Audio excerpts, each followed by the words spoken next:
हूँ प्रियंका। शंखनाद news channel के हिंदी समाचार में आपका स्वागत है।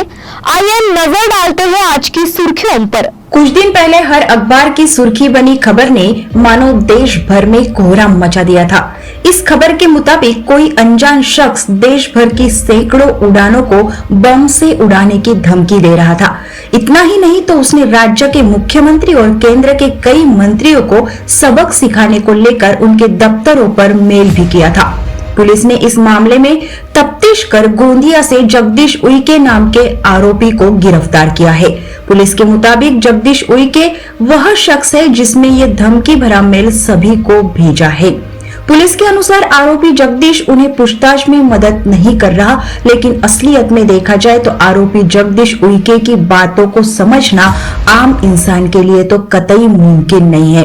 ये वही जगदीश उइके है जिसने पिछले 10 सालों में नागपुर के श्रमिक पत्रकार भवन में करीब 6 से ज्यादा पत्रकार परिषद ली है। सूत्रों की माने तो उसने साल 2010 में पत्रकार भवन में ली हुई पत्र परिषद में एक रहस्यमयी लाल किताब की बात बताई थी, जिसमें देश को चलाना और इस लाल किताब को पढ़कर देश का पंतप्रधान बनाने तक की जानकारी लिखी थी। लेकिन यह किताब जगदीश उइके ने किसी को नहीं दिखाई। पत्र परिषद के दौरान उसका कहना था कि कोई व्यक्ति 2.5 करोड़ की रकम देकर ही इस किताब के पहले पन्ने को पढ़ सकता है। इस तरह की चौंकाने वाली अजीब पत्र परिषद को सुनकर कई पत्रकारों के तो मानो होश उड़ गए थे, लेकिन किसी ने भी कभी जगदीश उइके की किसी खबर को कभी प्रकाशित नहीं किया। खास बात तो यह है कि इस तरह की अजीबोगरीब प्रेस को लेने जगदीश उइके गोंदिया से अकेला नहीं, बल्कि उसके साथ उसके 6 से 7 साथी भी आए थे, जो जगदीश उइके की जेरोक्स कॉपी थे। इतनी बार पत्र परिषद में अजीब और बेफिजूल किस्सा आने के बाद भी जगदीश उइके को किसी ने पत्र परिषद लेने से नहीं रोका। कई पत्रकारों ने उसका मजाक बनाकर उसे ये बेवकूफी बंद करने की सलाह भी दी, लेकिन देश के सुरक्षा की बागडोर की चिंता उसके मस्तिष्क पर इस तरह से हावी हो गई थी कि जगदीश और उसके साथियों को किसी की भी बात समझ में नहीं आई। जगदीश के रिश्तेदार, उसके माता पिता को भी आप लोग उसकी तरह अजीब कह सकते हैं, क्योंकि किसी को भी जगदीश की इस विचित्र सोच पर जरा सा भी संदेह नहीं हुआ। पढ़ाई के मामले में जीरो रहने वाला यह युवा वर्ग मजदूरी कर अपने पैसों को इकट्ठा करके नागपुर के लिए रवाना होकर पत्र परिषद का जुगाड़ करते थे। सिर्फ नागपुर ही नहीं तो मुंबई और दिल्ली में भी अपनी बात को पहुंचाने के लिए जगदीश उइके के इस अजीब दल ने जी तोड़ मेहनत की। कभी बस से दिल्ली में जाकर आंदोलन तो कभी मुंबई के मंत्रालय का दौरा, लेकिन इनके दिल्ली मुंबई जाने की कोई ऐसी वजह नहीं जो आम आदमी के समझ में आ सके। हंसमुख स्वभाव के जगदीश से जिस भी व्यक्ति से बात हुई, उस व्यक्ति को दिमागी तौर पर जगदीश भले ही अजीब लगा हो, लेकिन वह दिल का कितना साफ है यह समझने में किसी को वक्त नहीं लगेगा। साल 2012 में नागपुर के एक लोकल चैनल ने जगदीश की खबर प्रकाशित करने के एवज में उससे 40,000 की मांग की थी। जगदीश को यह पैसे जुगाड़ने में करीब 1 माह का समय लगा। 1 महीने के बाद अपने साथियों के साथ नागपुर पहुंचकर जगदीश ने यह 40,000 रुपए भर दिए, लेकिन चैनल ने यह खबर कभी प्रकाशित नहीं की, क्योंकि प्रकाशित करने के लिए कोई नॉर्मल विषय था ही नहीं।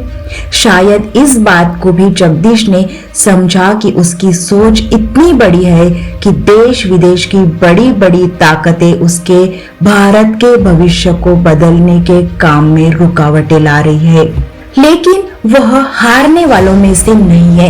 यह सुनकर भी काफी लोगों को ताज्जुब होगा कि नागपुर से मुंबई की ट्रेन छूट जाने पर जगदीश पैदल ही मुंबई के लिए निकल गया। जगदीश के इस अजीबोगरीब बर्ताव के पीछे की वजह जानने के लिए कुछ लोग गोंदिया स्थित अर्जुनी मोड़ गांव में गए थे, जहां आदिवासी समाज से जुड़े जगदीश ने आदिवासी बैंड और नृत्य की तैयारी के साथ मंडप और भोजन की व्यवस्था भी की। नागपुर से जाने वाले इन मेहमानों ने शायद ही इस तरह का अद्भुत स्वागत जिंदगी में पहले कभी देखा हो। देश के भविष्य को उन्नति और मजबूती देने की चिंता में जगदीश उइके के साथियों में से कई लोगों ने पैसों के जुगाड़ में खेती बेच दी थी, तो किसी ने घर बेच दिया। ऐसे में सोचने वाली बात है कि वाकई में इस तरह का खुशनुमा व्यक्ति किसी आतंकवादी संगठन से जुड़ा हो सकता है। क्या इस तरह की अजीब और बेमकसद सोच का धनी किसी की जान को जोखिम में डाल सकता है? यह सोचने वाली बात है।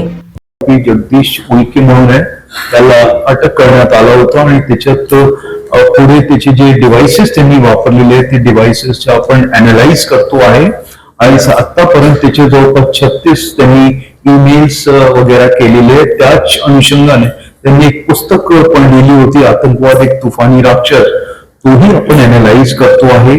त्याची पार्श्वभूमी का तो ते हे करत होता ते समोर आलेलं आहे की त्यांनी आपली पुस्तक रिलीज व्हावे त्यासाठी त्यांनी मेल्स केलेले, परंतु त्याचे जास्त तथ्य दिसत नाही। कारण काय की तो वेळोवेळी हे मेल्स करतोय आणि त्याचे तो जे आहे ते विदाउट ऍप्लिकेशन ऑफ माइंड की हे केल्यानंतर काय काय आणि कुठपर्यंत नुकसान होऊ शकतोय ती सगळी गोष्ट त्याला माहिती असतानाही त्यांनी हे केलेलं आहे।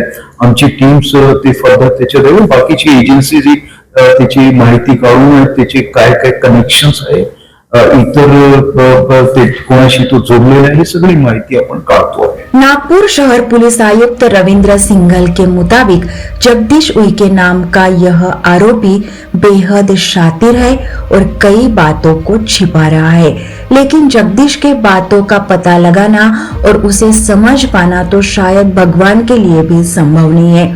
फिलहाल जगदीश के हाथों से हुई गलती माफी के काबिल नहीं है। उसके इस धमकी भरे मेल में दर्जनों उड़ानों को रद्द करना पड़ा था, कई मंत्रियों की सुरक्षा भी बढ़ानी पड़ी, लेकिन हमेशा देश की खुशी और भविष्य का विचार करने वाले इस शख्स के तरफ इंसानियत की नजर से देखने की जरूरत भी आन पड़ी है। आरोपी जगदीश उइके ने एक किताब छपवाई जो किसी के समझ में नहीं आई। सालों साल की जद्दोजहद के बाद जब वह थक गया तो देश के आकाओं तक अपनी बात को पहुंचाने के लिए उसने सभी को धमकी भरे मेल भेजे, जिसके नतीजन आज वह जेल की सजा काट रहा है। लेकिन जिस शख्स को अच्छे और बुरे तथा सच और झूठ के बीच का फर्क तक नहीं मालूम, ऐसे शख्स के साथ न्यायपालिका किस तरह का रुख इख्तियार करती है ये तो आने वाला वक्त ही बताएगा। कैमरामैन सचिन के साथ सनी भोंगाड़े, शंखनाद न्यूज, नागपुर। क्या हुआ बहू? माँ, पाइल्स की बहुत तकलीफ हो रही है। तो तुम गुदरोग सर्जन के पास क्यों नहीं गई?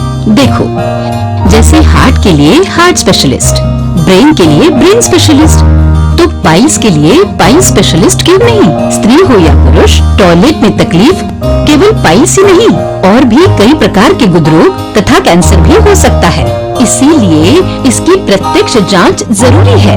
ठीक है माँ, पर जांच के लिए हम जाएंगे कहाँ? वही काड़े आयुर्वेदिक पाइल्स हॉस्पिटल में। लेकिन माँ, प्रेगनेंसी में पाइल्स की दवाइयाँ? प्रेगनेंसी में आयुर्वेदिक दवाइयाँ सुरक्षित होती है। जनहित में जारी काड़े आयुर्वेदिक पाइल्स हॉस्पिटल, औषधि चिकित्सा तथा सर्जरी ट्रीटमेंट उपलब्ध। हमारा पता उमराइड रोड, दिघौरी बस स्टॉप के पास, नागपुर। अधिक जानकारी के लिए वेबसाइट पर जाएं kadepailshhospital.com।